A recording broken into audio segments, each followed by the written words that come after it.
దీప్తి, పశువులు నిరసన చేయడం ఎప్పుడైనా చూసావా? Come again. నువ్వు విన్నది కరెక్టే. పశువులు నిరసన చేయడం ఎప్పుడైనా చూసావా? ప్రభుత్వానికి వ్యతిరేకంగా మనుషులు నిరసన చేయడం చూసాం, ఒక్కోసారి నాయకులు కూడా నిరసనలు ధర్నాలు చేయడం చూసాం, కానీ పశువులు నిరసన చేయడం ఏంటి? కానీ అనంతపురంలో అదే జరిగింది. పశువులు తహసీల్దార్ కార్యాలయంలో నిరసనకు దిగినట్లు కనిపించాయి. అయితే వందలాది పశువులు ఆ రేంజ్లో నిరసన చేయడానికి కారణం ఎవరో తెలుసా? APCC chief Raghuveera Reddy.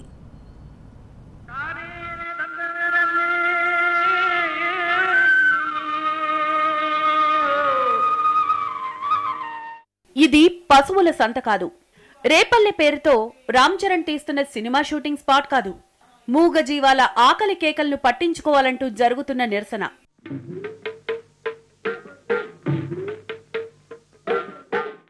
నీటి కొరత ఉంటే పట్టించుకోరా అని నిన్నటిదాకా నినాదాలు చేసిన రఘువీర ఇప్పుడు వినూత్న ధర్నా మొదలుపెట్టారు. రాష్ట్రంలో పశుగ్రాసం కొరత ఉంటే ప్రభుత్వం పట్టించుకోవడం లేదని మండిపడుతున్నారు. మూగజీవాల వేదనను కూడా ప్రభుత్వం వినిపించుకోవాలని డిమాండ్ చేస్తున్నారు. కేవలం డిమాండ్ మాత్రమే కాదు, వందలాది పశువులతో మడకసిరిలోని తహసీల్దార్ కార్యాలయంలో నిరసనకు దిగారాయన.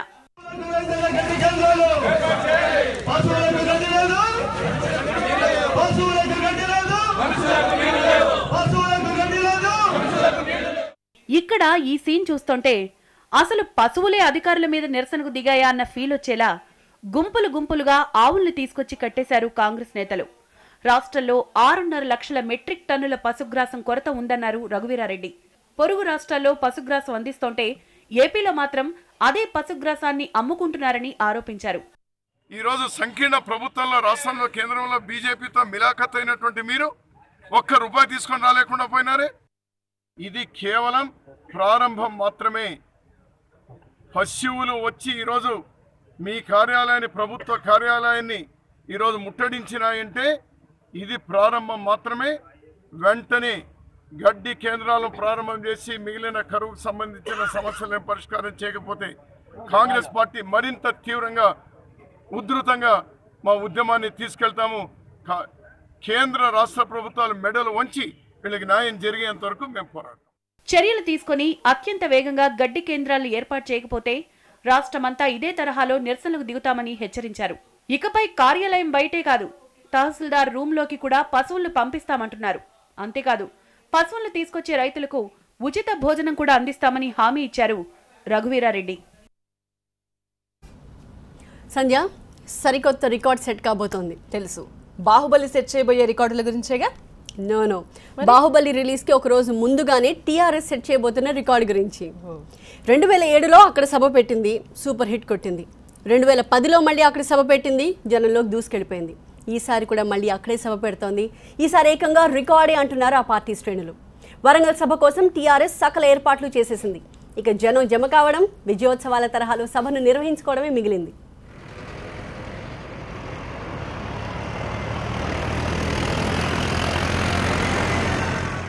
వందలాది ట్రాక్టర్లు రై రయ్యను దూసుకుపోతున్నాయి. గులాబీ రంగు జెండాలు, వెరైటీగా చేసుకున్న ఏర్పాట్లతో పార్టీ కార్యకర్తలు, రైతులు పెద్ద ఎత్తున తరలి వెళ్తున్నారు.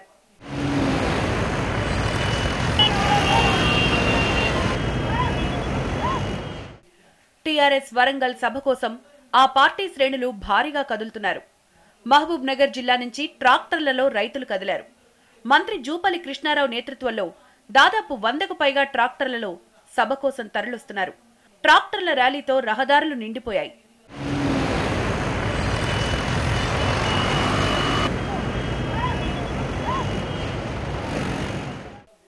టీఆర్ఎస్ జరుపుతున్న 16 ఏళ్ల పండగకు రాష్ట్రంలోని 31 జిల్లాల నుంచి రైతులు, కార్యకర్తల తరలింపునకు ఇలాంటి ఏర్పాట్లే చేశాయి టీఆర్ఎస్ శ్రేణులు. సభలు నిర్వహించడంలో, జనాన్ని సమీకరించడంలో టీఆర్ఎస్ పార్టీ దేశంలోనే ఒక ప్రత్యేక స్థానం సంపాదించుకుంది. ఇప్పుడు అదే తరహా ఏర్పాట్లతో వరంగల్ సభ నిర్వహించి రికార్డు సృష్టించాలని చూస్తోంది. 12 నుంచి 15 లక్షల మంది సభకొస్తారని టీఆర్ఎస్ అంచనా. వీళ్ల కోసం 3000 మంది వాలంటీర్లుగా పనిచేస్తున్నారు. తరలొచ్చే కార్యకర్తలకు తగ్గట్లే 270 ఎకరాల్లో సభాస్థలి, ఆ పక్కనే 1000 ఎకరాల్లో పార్కింగ్, తాగునీటి సదుపాయం, ఆహారం, ఆరోగ్య సౌకర్యాలతో స్పెషల్ అరేంజ్మెంట్స్ పూర్తి చేశారు. 3 ఏళ్ల పాలనలో ప్రభుత్వం ప్రజలకేం చేసింది, అభివృద్ధి, సంక్షేమ పథకాలను కేసీఆర్ ఏ విధంగా నెరవేర్చారో చెప్పడమే లక్ష్యంగా వరంగల్ సభ నిర్వహించబోతున్నట్టు మంత్రి హరీష్ రావు చెప్తున్నారు. ఈ 2.5-3 సంవత్సరాల కాలంలో టీఆర్ఎస్ ప్రభుత్వం అనేక సంక్షేమ కార్యక్రమాలు చేపట్టింది. ఇవాళ దేశానికే ఆదర్శంగా ఉండేటువంటి ఒక మిషన్ కాకతీయ, ఒక మిషన్ భగీరథ కార్యక్రమము, బెస్ట్ ఇండస్ట్రియల్ పాలసీ కానీ, ఇవాళ రైతులకు ప్రతి ఎకరానికి 4,000 రూపాయలు ఉచితంగా ఎరువులు ఇచ్చేటువంటి విషయం కానీ, గొల్ల కుర్మలకు కానీ, బీసీ కులవృత్తులకు కానీ, యాదవులకు కానీ, గీత కార్మికులకు కానీ అందరికీ సంక్షేమ కార్యక్రమాలని, కులవృత్తులను కాపాడడంలో ప్రత్యేకమైన కార్యక్రమాలు కావచ్చు, ఇలా అనేక కార్యక్రమాలని టీఆర్ఎస్ ప్రభుత్వం చేపడుతూ వచ్చింది. చేసిన కార్యక్రమాల్ని ప్రజలకు చెప్పుకోవడం, ఈరోజు తమ కలలు నిజమవుతున్నాయి, తమ ఆకాంక్షలు నిజమవుతున్నాయి. రాష్ట్ర సాధనతో పాటు బంగారు తెలంగాణకు అడుగులు పడుతున్న ఈ సమయంలో ముఖ్యమంత్రి గారి మాట వినడానికి ఇలా ప్రజలు ఉవ్విల్లూరుతా ఉన్నారు. మిషన్ కాకతీయ, మిషన్ భగీరథ, కళ్యాణ లక్ష్మి, మైనార్టీలకు, ఎస్టీలకు రిజర్వేషన్లు లాంటి 140 పథకాలను ప్రతిష్టాత్మకంగా తీసుకుని అమలు చేస్తున్న టీఆర్ఎస్ అవి ఇంకా ప్రజల్లోకి వెళ్లడం లేదని భావిస్తోంది. వరంగల్ సభ ద్వారా ప్రజల దగ్గరకు పథకాల వివరాలను తీసుకువెళ్లడానికి రంగం సిద్ధం చేశారు. ప్రకాష్ రెడ్డిపేట ప్రాంగణంలో 2007-10లో భారీ బహిరంగ సభలు నిర్వహించి హిట్ కొట్టింది టీఆర్ఎస్. ఇక ప్రస్తుత సభతో దేశంలో మరో రాజకీయ పార్టీ నిర్వహించలేని రికార్డు సృష్టించబోతోంది. దీప్తి, కూర్మిగల దినములలో నేరములెన్నడు కలుగనేరవు కదా, కానీ పొత్తులో ఉన్న టీడీపీనే టార్గెట్ చేసింది ఏపీ బీజేపీలోని ఒక వర్గం. ఇన్నాళ్లు పొత్తునే వ్యతిరేకిస్తూ వచ్చిన ఆ వర్గ నాయకులు ఇప్పుడు ప్రభుత్వ చర్యలను అడుగడుగునా తప్పుపడుతున్నారు. సిమెంటు ధరలు, గిట్టుబాటు ధరలతో టాపిక్ స్టార్ట్ చేసి అసలు ప్రభుత్వమే లంచగొండిగా మారిపోయిందంటూ తీవ్ర విమర్శలు చేశారు సోము వీర్రాజు. నిర్వీర్యమైపోయింది ప్రభుత్వ వ్యవస్థ, లంచాలు మయమైపోయింది వేళ ప్రభుత్వ యంత్రాంగం. దీని మీద రాష్ట్ర ప్రభుత్వం దృష్టిని సారించాలి. విన్నారా ఏపీ బీజేపీ నాయకుడు సోము వీర్రాజు ఘాటు వ్యాఖ్యలు. ఏపీలో టీడీపీతో పొత్తు ఉంటూనే ఏ స్థాయిలో విమర్శలు చేశారు. వ్యక్తుల తీరుతో కలిసి ఉండలేక, పొత్తుల భాగంగా కలవలేక తెలంగాణ టీడీపీ ఒక రకంగా సతమతమవుతుంటే ఏపీలో పరిస్థితి మరోలా ఉంది. ఇక్కడ బీజేపీకి టీడీపీకి పొత్తుంది, కానీ బీజేపీలో సోము వీర్రాజు వర్గం ఆ పొత్తుపై సంతృప్తిగా లేదు. అందుకే ఛాన్స్ ఉన్నప్పుడల్లా టీడీపీని టార్గెట్ చేస్తూనే ఉన్నారు ఆయన వర్గీయులు. కడప జిల్లాలో పర్యటించిన బీజేపీ నేత సోము వీర్రాజు ప్రభుత్వం తీసుకుంటున్న అనేక చర్యలను మరోసారి బాహాటంగానే వ్యతిరేకించారు. సిమెంట్ తయారీకి అవసరమైన రా మెటీరియల్ ధర పెరగలేదు, అయినా కంపెనీలు అమాంతంగా భారీ రేట్లు పెంచుతున్నా మంత్రివర్గ ఉపసంఘం ఎందుకు చర్యలు తీసుకోలేకపోతుందని ప్రశ్నించారు. ఇన్ఫ్రాలో అభివృద్ధి సాధించాలని కేంద్రం భావిస్తుంటే ఏపీ దానికి పూర్తి విరుద్ధంగా ఉందని విమర్శించారు. కన్స్ట్రక్షన్ యాక్టివిటీని పెంచడం మూలంగా నిరుద్యోగ సమస్య కాదు, 20 పరిశ్రమలు ముందుకు వెళ్ళడం, ఇన్ఫ్రాస్ట్రక్చర్ వృద్ధి చెందేటువంటి పరిస్థితిని కేంద్ర ప్రభుత్వం ఆలోచన చేస్తే ఏ రాష్ట్రంలోనూ 130 రూపాయలు సిమెంట్ బస్తా పెంచనటువంటి పరిస్థితుల్లో ఈ రాష్ట్రంలో పెంచిన పరిస్థితుల్లో రాష్ట్ర ప్రభుత్వం వారితోటి ఒక కఠినమైనటువంటి వైఖరిని అవలంబించకుండా బేరసారాల వైఖరిని భారతీయ జనతా పార్టీ తీవ్రంగా ఖండిస్తుంది. పంటలకు గిట్టుబాటు ఇవ్వడంలో ఏపీ సర్కార్ వైఫల్యం చెందిందని విమర్శించారు సోము. ఏటా 5 నుంచి 10,000 కోట్ల రూపాయలు దళారుల చేతులు మారుతుంటే మార్కెటింగ్, విజిలెన్స్ ఎందుకు పట్టించుకోవడం లేదని ప్రశ్నించారు. అయితే పొత్తులో ఉన్న పార్టీతో నేరుగా ఇలాంటి విషయాలు చర్చించకుండా కేవలం సభలు, సమావేశాల్లో టీడీపీని ప్రశ్నిస్తున్నారన్న వాదన ఉంది. దీంతో అసలు బీజేపీ టీడీపీ మిత్రపక్షాల, శత్రుపక్షాల అని కూడా కింది స్థాయి నేతల్లో గందరగోళం కనిపిస్తోంది. దీప్తి, రేపు జరగబోయే టీఆర్ఎస్ పండుగ గురించి అయితే చెప్పావు, కానీ మరి ఇవాళ మొదలైన ఓయూ శతాబ్ది ఉత్సవాల గురించి ఏం చెప్పట్లేదేంటి? అక్కడికే వస్తున్నా. వేలాది మంది కూర్చోడానికి వీలుగా ఏసీ హాలు, అంతేకాకుండా సంవత్సరం పొడవునా పండుగ చేసుకోవడానికి ప్రత్యేకమైన ఏర్పాట్లు, రంగురంగుల కాంతులు, రకరకాల కార్యక్రమాలు. ఉస్మానియా యూనివర్సిటీ 100 ఏళ్ల వేడుకలు షురు అయ్యాయి. రాష్ట్రపతి ప్రణబ్ ముఖర్జీ చేతుల మీదుగా స్టార్ట్ అయిన వేడుకలను వీక్షించేందుకు విద్యార్థులు, అతిథులు పెద్ద ఎత్తున తరలివచ్చారు. రంగురంగుల దీపకాంతులు కట్టిపడేస్తున్నాయి. లేజర్ కిరణాలతో పురాతన కట్టడాలు దేదీప్యమానంగా వెలిగిపోతున్నాయి. ప్రస్తుత విద్యార్థులు, పూర్వ విద్యార్థులన్న భేదం లేదు, లోకల్, నాన్ లోకల్ అన్న తేడా లేదు. అందరి పండుగ ఒక్కటే, ఉస్మానియా యూనివర్సిటీ 100 ఏళ్ల పండుగ. ఉస్మానియా శతాబ్ది ఉత్సవాలు ఘనంగా ప్రారంభమయ్యాయి. ఉత్సవాలను జ్యోతి వెలిగించి ప్రారంభించారు రాష్ట్రపతి ప్రణబ్ ముఖర్జీ. ఆ తర్వాత ఉస్మానియా 100 ఏళ్ల ఉత్సవాల పైలాన్తో పాటు కొత్త పరిపాలనా భవనం, హాస్టళ్ల భవనాలకు రాష్ట్రపతి శంకుస్థాపన చేశారు. తెలుగు, ఇంగ్లీష్, ఉర్దూలో ప్రచురించిన 100 ఏళ్ల ఉస్మానియా సావనీర్ను గవర్నర్ నరసింహన్ విడుదల చేశారు. తొలి ప్రతులను రాష్ట్రపతికి అందజేశారు. పరిశోధనలపై దృష్టి పెట్టాలని విద్యార్థులు అధ్యాపకులకు సూచించారు రాష్ట్రపతి ప్రణబ్ ముఖర్జీ. ఉస్మానియా 100ఏళ్ల ఉత్సవాల ప్రారంభంలో ఆయన ముఖ్య అతిథిగా ప్రసంగించారు. ఉస్మానియా యూనివర్సిటీ శతాబ్ది ఉత్సవాలను ప్రారంభించడం తనకు ఎంతో గర్వకారణమన్నారు. ప్రపంచవ్యాప్తంగా ఓయూకు ప్రత్యేక గుర్తింపు ఉందని కొనియాడారు. పారిశ్రామిక అభివృద్ధికి తోడ్పడేలా వర్సిటీలు కృషి చేయాలని ఆయన పిలుపునిచ్చారు. When you are celebrating 100 years of your prestigious institution, dear students, esteemed faculty members, I will urge you to look into this aspect. We are lagging far behind in basic research, innovation, and we cannot achieve excellence in education if this aspect is neglected. 100ఏళ్ల Osmania ఉత్సవాల్లో పాల్గొన్న ఆత్మీయ అతిథులను వేదికపై సన్మానించారు. రాష్ట్రపతి Pranab Mukherjee, governor Narasimhan, ముఖ్యమంత్రి కేసీఆర్లను శాలువాలతో సత్కరించారు. 100ఏళ్ల ఉత్సవానికి గుర్తుగా జ్ఞాపికలను అందజేశారు. 200 కోట్ల ప్రత్యేక నిధులతో ప్రతిష్టాత్మకంగా చేస్తున్న శతాబ్ది ఉత్సవాల్లో తొలి 3 రోజులు వేడుక ప్రారంభ సంబరాలుంటాయి. ఆ తర్వాత ఏడాదంతా ఉత్సవాల్లో భాగంగా నిత్యం ఏదో సందడి కనిపించబోతోంది. రాయలసీమ సమగ్ర అభివృద్ధి కోసం ప్రధాని మోదీని కలవాలని అఖిలపక్షం తీర్మానించింది. రాయలసీమ అభ్యుదయ సంఘం ఆధ్వర్యంలో కడప నగరంలో అఖిలపక్ష సమావేశం జరిగింది. వైసీపీ, కాంగ్రెస్, సిపిఎం పలు సంఘాల నాయకులు ఈ సమావేశంలో పాల్గొన్నారు. నాటి బచావత్ నుంచి నేడు బ్రిజేష్ ట్రిబ్యునల్ వరకు రాయలసీమకు న్యాయం చేయలేదని సమావేశం అభిప్రాయపడింది.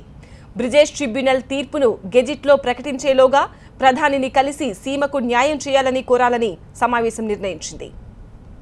ఈరోజు బ్రిజేష్ ట్రిబ్యునల్ అన్నటువంటిది ఫైనల్ తీర్పు రాబోతుంది కాబట్టే మా ఆందోళన. ఆ ఫైనల్ తీర్పు అన్నటువంటిది ఇప్పుడు ఫైనల్లో ఏరియాలో పెండింగ్లో ఉంది కాబట్టి ఏ రోజైనా ఆ తీర్పు వెలువడుతుంది, వాళ్ళ జడ్జిమెంట్ వస్తుంది కాబట్టి అంతలోపల కేంద్ర ప్రభుత్వం పైన రాష్ట్ర ప్రభుత్వం తీవ్రమైన ఒత్తిడి తీసుకొని వచ్చి గతంలో ఏ హంద్రినివా కానీ ఈరోజు గాలేనగిరి ఇటువంటి ప్రాజెక్టులకి ఒక్క చుక్క నీటి కేటాయింపు కూడా లేదు. దానికి పూర్తిగా అష్యూర్ వాటర్ కేటాయించాలా అని చెప్పేటువంటిదే మా డిమాండ్. పోలవరం ప్రాజెక్ట్ కంప్లీట్ అయిపోతేనే అక్కడి నుంచి వచ్చేటువంటి మొత్తం 45 టీఎంసీలలో మరి ఇరు రాష్ట్రాలు పంచుకోవాలి. మన వాటా ఎంతో ఇంతవరకు దీప్తి, ఎవరికి కనిపించని ప్లేస్ ల్యాండ్ మార్క్ ఎలా అవుతుంది? ఎవరికీ కనిపించని నీటి కొలను మీదుగా ఇప్పుడు ఒక వేలాడే వంతెన రాబోతోంది. సో అదొక అట్రాక్టివ్ టూరిస్ట్ స్పాట్గా మారుతుంది. ఇంకోవైపు ట్రాఫిక్ సమస్యకు కూడా పరిష్కారం లభిస్తుంది. ఈ అద్భుతానికే శంకుస్థాపన చేశారు తెలంగాణ మంత్రి కేటీఆర్. దుర్గం చెరువు, దీనికే సీక్రెట్ లేక్ అని పేరు. అలాంటి సీక్రెట్ను ఇప్పుడు అందరూ సందర్శించేలా సుందరీకరించబోతోంది తెలంగాణ ప్రభుత్వం.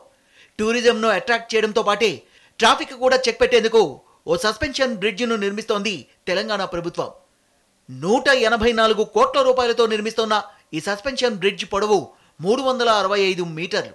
2 వైపులా 9 మీటర్ల వెడల్పుతో రోడ్డు ఉంటుంది. ఈ వంతెన వల్ల జూబ్లీ హిల్స్, బంజారా హిల్స్, హైటెక్ సిటీ మార్గంలో ట్రాఫిక్ ఇబ్బందులు అదృశ్యం కానున్నాయి. అంతేకాదు ఈ చుట్టుపక్కల ప్రాంతాల్లో ఐటీ ఆధారిత పరిశ్రమలకు మరింత మేలు జరుగుతుందని భావిస్తోంది ప్రభుత్వం. ఈ బ్రిడ్జితో పాటే 3.5 కోట్ల వ్యయంతో చెరువు సుందరీకరణ పనులు కూడా ప్రారంభం కాబోతున్నాయి. దీంట్లో 50 లక్షలు చెరువు పునరుద్ధరణకు, 2.20 కోట్ల రూపాయలతో చెరువును ఆనుకొని cycling track, children play area, yoga కేంద్రం, గ్రీనరీ వంటి ఏర్పాట్లతో సుందరంగా తీర్చిదిద్దబోతున్నారు. మొత్తం ప్రాజెక్టును ఎల్ఎన్టీ దక్కించుకోగా నిర్మాణాన్ని పూర్తి చేసేందుకు 18 నెలల గడువు పెట్టింది ప్రభుత్వం. ఈ దుర్గం చెరువు మీద 184 కోట్ల రూపాయలతో ఒక అందమైన సస్పెన్షన్ బ్రిడ్జ్, హైదరాబాద్ మహానగరానికి ఒక మంచి ల్యాండ్ మార్క్ మాదిరిగా దీన్ని యాడ్ చేసే విధంగా ఈ సస్పెన్షన్ బ్రిడ్జ్ని ఈరోజు ప్రారంభించుకుంటా ఉన్నాం. నిజానికి అగ్రిమెంట్ పీరియడ్ 18 నెలలు ఉంది. I request L&T to complete this in record time. I know you have time until next December. కాకపోతే అవకాశం ఉంటే మరి వచ్చే సంవత్సరం in about 12 to 14 months if you can complete this, it will be a record time. దుర్గం చెరువు పరిసరాల్ని tourism కోణంలో కూడా పూర్తి స్థాయిలో వృద్ధి చేసేందుకు ఇప్పటికే అనేక టెండర్లు పిలిచింది జీహెచ్ఎంసీ. ఇక ఇక్కడే 90 లక్షల రూపాయల వ్యయంతో గణేష్ నిమజ్జనం కార్యక్రమం కోసం ప్రత్యేకంగా మరో కొలను కూడా నిర్మిస్తోంది నగరపాలక సంస్థ. సంధ్య, బాహుబలి బెనిఫిట్ షో లేనట్టే మంత్రి తలసాని చెప్పేశారు. అంతే కదా. కానీ బెనిఫిట్ షో లేకపోయినా తెలంగాణలో 5 ఆటలు, ఏపీలో 6 ఆటలు ఉండనే ఉన్నాయిగా. అందుకే ఫ్యాన్స్ చాలా ఎక్సైటెడ్గా ఉన్నారు. రైట్, ఇక్కడ ఏపీ అయినా తెలంగాణ అయినా మన దేశం అయినా విదేశాలైనా క్రేజ్ మాత్రం ఒకటే. జనమంతా సాహోరే బాహుబలి అంటూ ఊగిపోతున్నారు.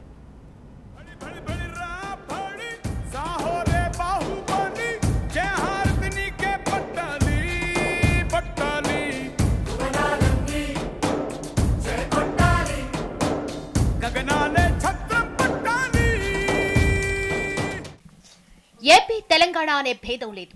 నైజాం, ఆంధ్ర, ఉత్తరాంధ్ర, రాయలసీమ ప్లేస్ ఏదైనా ఫీవర్ ఒక్కటే. అంతా బాహుబలి బాహుబలి బాహుబలి. కట్టప్ప బాహుబలిని ఎందుకు చంపాడన్న ఉత్కంఠ రేపే ప్రశ్నను తెలుసుకోవడానికి మొదటి రోజే వీలుంటే టికెట్ దొరికితే ఫస్ట్ షోలోనే తెలుసుకోవాలని తెగ ప్రయత్నిస్తున్నారు అభిమానులు. ఎక్కడికక్కడ టిక్కెట్ల వేట మొదలయ్యింది. ఆన్లైన్లో టికెట్స్ ఓపెన్ చేయడం ఆలస్యం, క్షణాల్లో ఫిల్ అవుతున్నాయి. హైదరాబాద్లో ప్రసాద్ ఐమాక్స్ లో నేటి నుంచి బాహుబలి టికెట్ల బుకింగ్ ఓపెన్ చేయడంతో తెల్లవారుజాము నుంచే ప్రేక్షకులు క్యూ కట్టారు. కనీసం గేట్లు కూడా తెరవక ముందే బారులు తీరారు.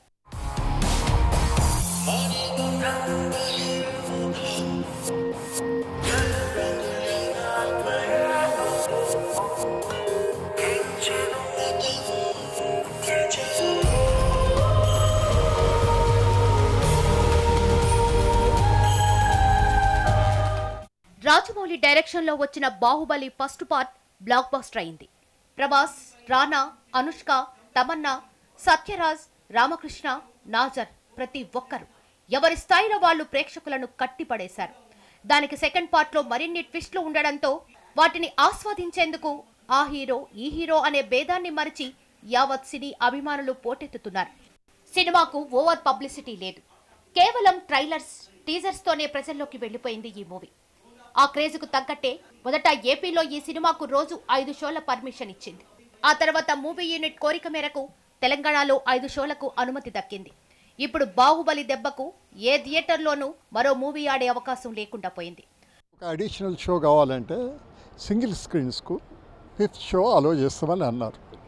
దాని ప్రకారము టైం రిలాక్సేషన్ కావాలి. ఈ ఫిలిం ఏంటంటే 2 hours 55 minutes విత్ ఇంటర్వెల్ ఇదంతా ఉన్నది కాబట్టి రెగ్యులర్ అవర్స్ కాకుండా some additional hours is required.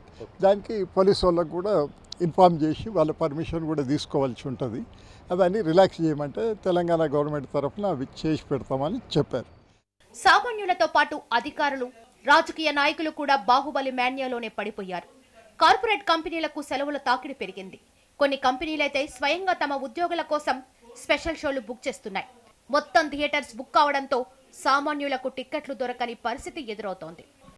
Baahubali ఒక హిస్టారికల్ మూవీ కాబట్టి వాళ్ళు ఏది అడిగినా కానీ మీరు అన్ని విధాలుగా మన ప్రభుత్వం తరఫున సపోర్ట్ చేయండి అని చెప్పాను. అయితే వాళ్ళు 5 షోలు కావాలన్నప్పుడు, వీకెండ్స్కి కావాలన్నప్పుడు వాళ్ళు 3 days అడిగితే మనం 7 days ఇచ్చినాం. ఒకవేళ భవిష్యత్తులో కూడా దీన్ని ఎక్స్టెండ్ చేయమంటే కూడా చేస్తామని చెప్పినాం. దాంతోపాటు సినిమాని ప్రమోట్ చేయడానికి కూడా ప్రమోషన్ అంటే బాహుబలి సినిమా ప్రమోషన్ అయితే అవసరం లేదు. ఆల్రెడీ మీ టీవీలలో ఎక్కడ చూసినా కానీ. ఇక క్రేజ్ ను దృష్టిలో పెట్టుకొని మూవీ యూనిట్ కూడా వీలైనంత కలెక్షన్స్ వీకెండ్లోనే దక్కించుకోవాలని చూస్తోందని ఆరోపణలు వినిపిస్తున్నాయి. టికెట్ రేటు కూడా పెరగడంతో కాంబో ఆఫర్ల కింద కూల్ డ్రింక్స్లు, పాప్కార్న్స్ కూడా ముందే వసూళ్లు చేపట్టడంతో సామాన్య అభిమానుల ఆశలు గల్లంతవుతున్నాయి. టోటల్ గా బాహుబలి ది కంక్లూజన్ క్రేజ్ ముందు మిగతా విమర్శలు, ఆరోపణలన్నీ సైడ్ అయిపోయాయి. ఇప్పుడు టాపిక్ ఒక్కటే, టికెట్ దొరికిందా, ఏ థియేటర్లో, ఏ షో, మొత్తం ఇదే ఫీవర్.